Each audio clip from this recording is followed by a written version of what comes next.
Knowledge is power.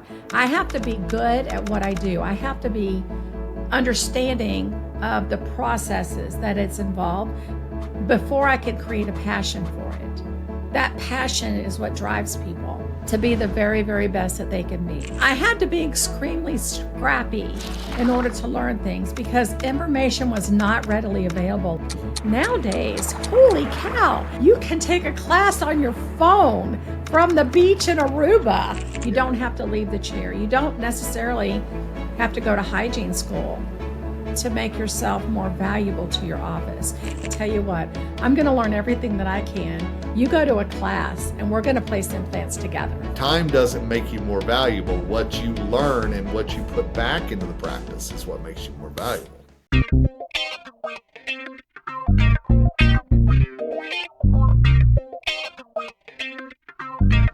Hey everyone, it is Kevin Henry, the editor-in-chief for drbicuspid.com, as well as the founder of Dental Assistant Nation. And I'm so excited that you joined us for another Dental Assistant Nation podcast. And I am thrilled today to have on Sheree Buby, who has such an extensive background with dental assisting, including so many years of training dental assistants. So Sheree, how are you?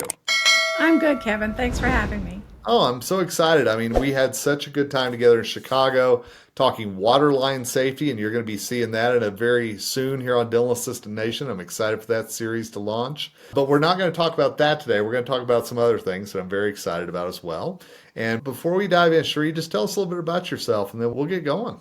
Well, I've been a dental assistant for more than half of my life, right? Like way more than my life. And I found that through training comes naturally to me, because I always want to help people better themselves. And there is nothing more rewarding when you see somebody that you have helped them become their very best self that they could be. And then they in turn start teaching other people, right? So it's just one of those causes and effects, if you will, of paying it forward.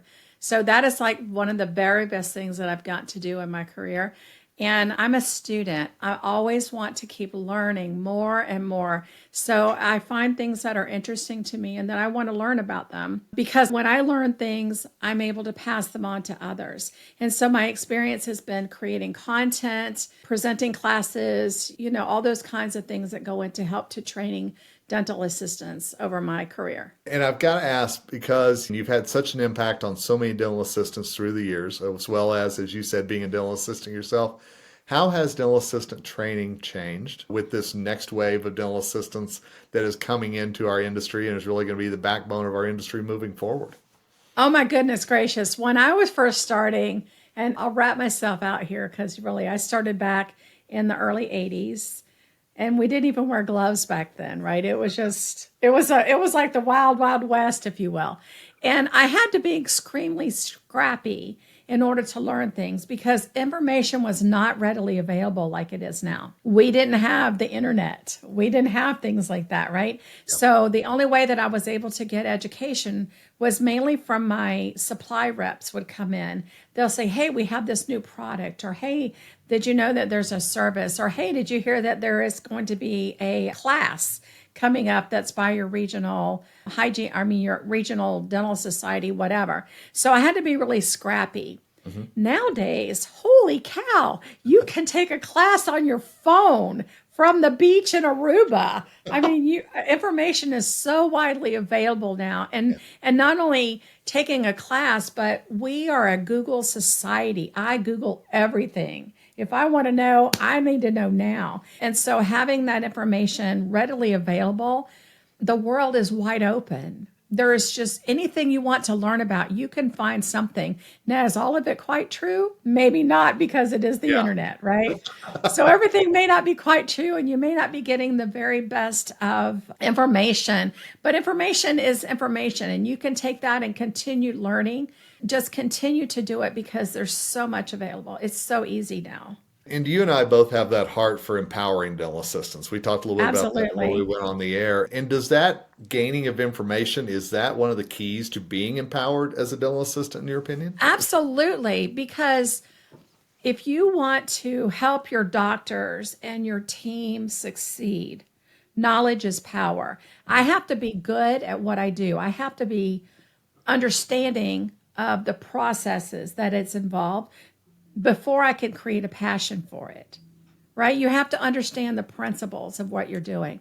Once you understand the principles, then the passion comes from, oh my goodness, this is the best thing ever. And I know that this is going to help my doctor. And I know that it's going to help the patients that we take care of every day. And that passion is what drives people to be the very, very best that they can be, right? That passion helps people to want to know more and just go for it. Go for it. And you and I both want dental assistants to have that passion, to not look at it Absolutely. as they're clocking in, clocking out, and it's just a job. But it's about finding that passion and then rekindling it every day. Absolutely. Because I think what happens in our society right now, dental assistants are leaving the profession at an astounding rate. Yeah. It's just so sad that we're upwards of over 30% are leaving the profession.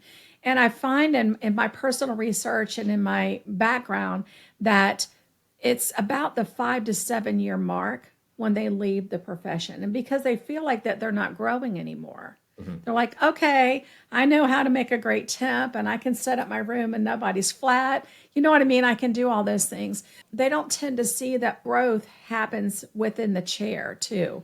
You don't have to leave the chair. You don't necessarily have to go to hygiene school to make yourself more valuable to your office. This is kind of funny. I was in a meeting when I was in Chicago and that we were discussing dental assistant education and making things that could be more mandatory, if you will. And I'm a huge advocate of infection control training being mandatory across the nation, right? Absolutely. If nothing else, Yep. if nothing else is there, get infection control. Right and there one of with the you. doctors in the room says, well, money goes to the hygienist because they're a provider. Oh, And I'm like, excuse me? I may not have my name posted behind that procedure, but I'm a provider. I just absolutely. put 3 crowns and a root canal and an implant in your schedule for today. That makes me valuable as a dental assistant. But I would not be able to do that. I would not be able to help my patients move forward with their treatment and get those things scheduled if I was not educated and I didn't have passion for what I do. Wow. I mean, that comment right there, that stops me in my tracks a little bit because it just goes to show how far that we have in this industry to realize the true value of a dental assistant every Absolutely. day. I'm constantly amazed how people have that attitude, but then all of a sudden, when the dental assistant doesn't show up for work, they realize just how valuable that person is every day. Oh, yeah. Oh, yeah. I mean, it's funny, in that same meeting, they said, oh, the doctors can come and get their room set up for their procedures. I'm like, you were so Oh, that's funny. cute. They Yeah. can't set up. They don't know where things are. Like, it's just crazy. I mean, you've walked in on a Saturday after somebody's been in there by themselves, and it's Oh, like a tornado absolutely. hit. Absolutely right.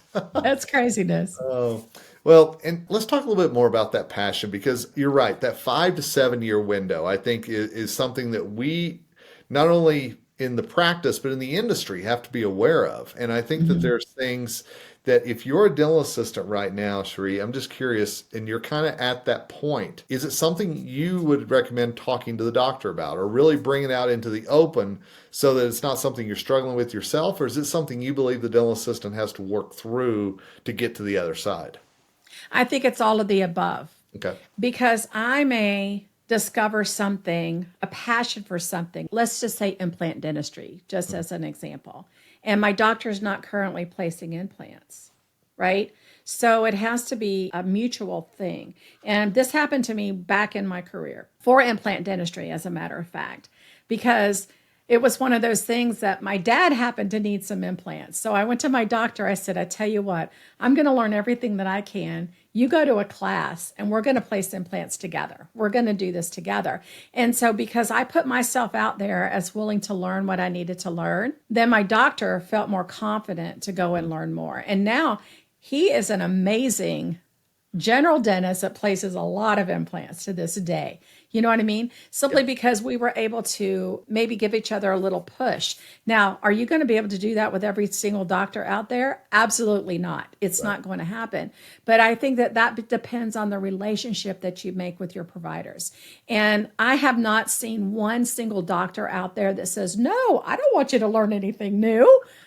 Duh, they don't say that. They want you to be able to keep learning. And even if you don't learn a procedure, if you go and cross train yourself to Mhm. learn front office things, to learn how the business works, Another example of that would be I wanted to learn about treatment case presentations, right? So I was really good at explaining the procedures to the patients and everything. But the part I was missing was, how does their insurance work? How does that play into what their treatment is to help them to accept their treatment cases, right?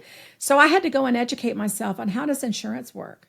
Like, what does a missing tooth clause actually mean? How long does it take? Or what is the frequencies? Or in wonders, what circumstances will they pay for something, right? So I had to go and learn those things. And once I learned those things, my confidence level to be able to talk to those patients about that treatment, it was seamless. It was so much easier for me. And then once I started being able to do the cases and help with that, I was compensated. I got bonuses. I got raises. Yep. My learning did not go for naught, because that's how I grew, and that's how I continue to support my family and buy diapers for my babies. You know what I mean? Is all of those things, which is important.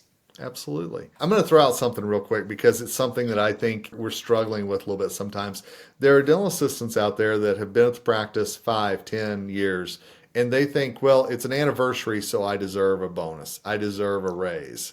And to me, how you approached it, where that you invested in yourself to prove that you were worthy of that up in salary, I think that's the way to go. And I think that's something that we've all got to realize, is that time doesn't make you more valuable. What you learn and what you put back into the practice is what makes you more valuable. Absolutely. And I firmly believe that it should be a merit raise across the board, right? Because maybe some years I don't merit as much. I don't know. You know what I mean? Like, you have to put yourself out there. You have to pay for yourself. It's just like when you're going to the grocery store, you cannot put out money that you don't have, right? So your office is the same way. If your case acceptance is low in your office and you don't have that money coming in, there's no way your doctor can provide you with a raise, regardless of how much time you've been there. But if you are contributing to the overall success of your office by helping your patients move forward with their treatment, that, my friends, is going to get you some bonuses and get you money in your pocket. But you have to contribute at a high level to make that happen. And I think some listeners right now are going, but it's a gamble. You know, I could learn all this and still not get that bonus, you know, and absolutely. It's always a gamble. Absolutely. But I still think that even if the monetary compensation isn't there, where you're growing in your career. And I know that doesn't put groceries on the table or diapers on the baby, but still, there's something to be said for growing in your career. There is. There is. You do not become a dental assistant to make a bunch of money. It's just not it. This is not one of the highest paying professions in the planet, right? However, if you talk to any dental assistant, like, why do you do what you do? And they say, I do it because I love my patients. I love taking care of people. I love helping people to be their best selves every single day. I love when somebody comes in scared to death and they walk out and they bring me flowers the next time and cookies. You know what I mean? Because I made their experience so great. While compensation is a big part of what we do, because golly gee, they call it work for a reason, right? Sure. But you have to be invested in that work, and you have to take pride in that work in order for you to feel that growth. And with those people who are living in 5 to 7 years time, for the most part, they don't see the growth opportunities within their practices. They don't see that, hey, you can go and learn something new, and maybe you can cross-train or pick up more hours or whatever that would be. You can have a higher patient satisfaction. There might be another position. Maybe you can grow into a treatment coordinator. Maybe you could grow into an office manager, because you know what? Those positions, an office manager, a dental assistant is the top dog bomb, if you will, office manager, because they have the clinical background where people who have business backgrounds don't have it. So there's things that you can do within the practice to help you to grow. And then there's opportunities if you want to look outside. Like, if you have a passion for teaching like I do, then I started by mentoring people in fellow offices. Like, I would teeth people. We just know teeth people. It's crazy. You can go to the grocery store and you can spot somebody who works in dentistry over by the produce. You know what I mean? Like, we just know each other. It's an uncanny thing. We just know each other. And so you can spot that person and be able to reach out. Like, I would meet people in my community and they're like, oh my gosh, can you help me? And I'm like, absolutely. So we'd have phone calls or we'd have emails or whatever. Yeah. You know what I mean? That reaching out. And then in your regional or your society, like your dental assistant association, if you have that in your region, oh my goodness gracious, there is such mentoring that's available through the association. There really is. And when you help others grow, I teach classes right now that I have a group of about 50 or 60 dental assistants that support these classes. And they are so proud that they're able to impact other people's lives. And it keeps them going. It keeps And them that's a going, beautiful just that thing. personal growth. Yeah.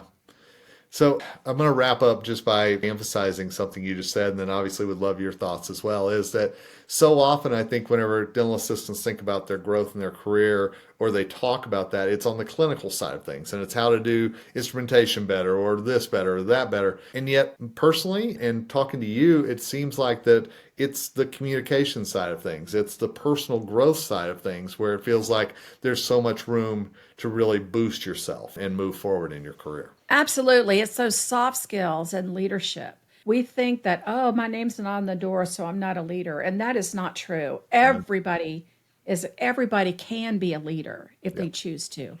Everybody is an influencer. You just don't need the big old Instagram people to be an influencer, right? You can be an influencer right there in your own office by getting somebody who is maybe not having a good day, turn their day around for them, help them to turn around. Just you can influence within your office. And when you are that type of a team player, those people do not leave their jobs. They don't. They stay, they stick around when they are helping to create a great team. And that in its turn helps me to grow personally in my leadership and all of those things that dental assistants don't think of leadership as an avenue for them. Amen. Amen to that. Well, you mentioned Instagram. I know you're out there on it and would love for just go ahead and plug that, as well as if there's a way dental assistants have kind of been spurred by what you said that they can reach out and pick your brain maybe a little bit more. Well, I'm just getting started with all my Instagram posting. I'm not going to lie, so don't look for a ton of content. Okay. But I am Dental Assistant Connection on Instagram. And then, like I said, Kevin may know this. I'm coming into a new season in my career, and I'm going to retire soon and then have some time to devote to all things dental assisting out in the rest of the world, right? So Dental Assistant Connection is where I will be posting some things, asking some questions, and then hopefully hosting some podcasts of my own. Which is going to be a very cool thing. Absolutely. I hope so. We need more voices out there, and we need more people that are focused on the dental assistant. And again, you have touched so many through the years, Sheree. So thank you so much for being on today. I really do appreciate it. Thank you for having me. Absolutely. Join us at CE on the Beach, June 26th to 28th, 2025, at the stunning Westin Grand Cayman Resort and Spa. This is the ultimate destination event for dentists, teams, coaches, and speakers. Save your spot now and get $150 off with promo code KHENRY. Visit ceonthebeach.com to register today. And hey, thanks to all of you who've listened to this episode of the Dental Assistant Nation podcast. Absolutely. There are resources out there like Sheree. There are so many that are behind you, wanting you to move forward in your career, wanting you to get past that little lull where maybe you're thinking about going somewhere else, and realizing what a great career this is and what an impact you make, not only on your patients, but on the bottom line of the practice as well. Till next time, it's Kevin Henry, founder of Dental Assistant Nation, and as always, wishing you nothing but success ahead.